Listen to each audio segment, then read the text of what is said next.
Sasaran yang baik adalah sasaran yang smart. Smart ini bisa dipanjangkan. Spesifik, artinya mempunyai pengertian yang jelas, tidak menimbulkan interpretasi yang banyak, yang ambigu. Measurable, artinya terukur. Achievable, artinya apa saja langkah untuk mencapainya terurai dengan jelas. Relevan, artinya sesuai dengan peran dan tanggung jawab jabatan terkait.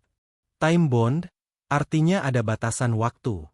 Sumber resiko adalah suatu unsur atau elemen yang sendiri, atau bersama-sama dengan elemen lain mempunyai potensi untuk menimbulkan resiko. Peristiwa atau event adalah suatu kejadian atau perubahan suatu kondisi tertentu. Suatu peristiwa dapat terdiri dari satu atau beberapa kejadian.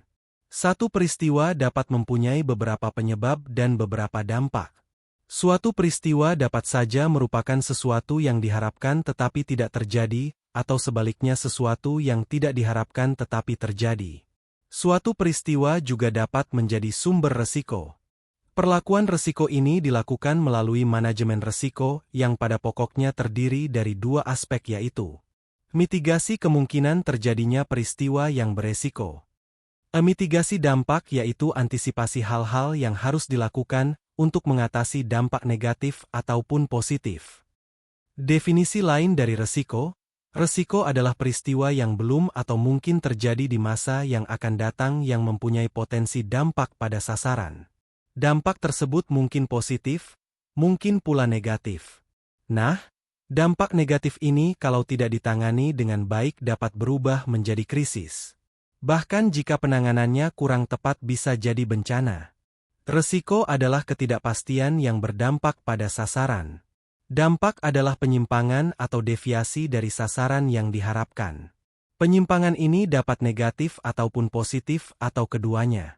Dampak ini dapat timbul sebagai akibat dari suatu tindakan atau kegagalan dari penanganan suatu peluang atau ancaman.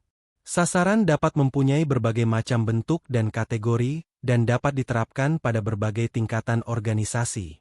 Manajemen risiko adalah kegiatan organisasi yang terarah dan terkoordinasi terkait dengan pengelolaan risiko. Risiko adalah ketidakpastian yang berdampak pada sasaran. Contohnya sasaran itu seperti sasaran finansial, sasaran penjualan, sasaran produksi, dan lain-lain. Nah, sasaran ini akan menjadi jangkar dari definisi risiko. Mitigasi kemungkinan biasanya dilakukan dengan mengatasi sumber atau penyebab risiko.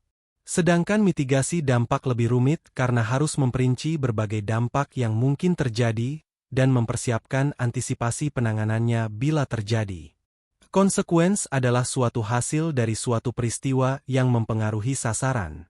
Suatu konsekuensi dapat berupa dampak pada sasaran yang pasti atau tidak pasti, positif atau negatif, atau dampak langsung atau tidak langsung. Konsekuensi dapat dinyatakan secara kualitatif atau kuantitatif.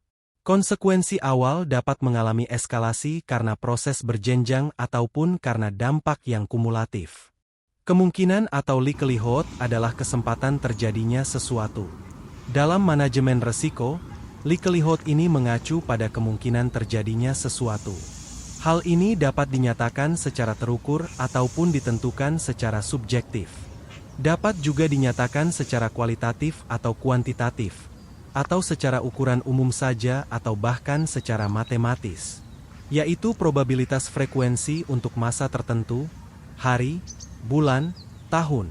Terminologi likelihood tidak terdapat dalam bahasa lain, oleh karena itu sering diganti dengan probability. Akan tetapi dalam bahasa Inggris, probability sering diinterpretasikan sebagai matematik. Pemangku kepentingan atau stakeholder adalah orang atau organisasi yang dapat mempengaruhi atau dipengaruhi atau menganggap dirinya dapat dipengaruhi oleh suatu keputusan atau kegiatan organisasi. Penggunaan istilah pihak yang berkepentingan seringkali digunakan sebagai alternatif lain dari istilah pemangku kepentingan.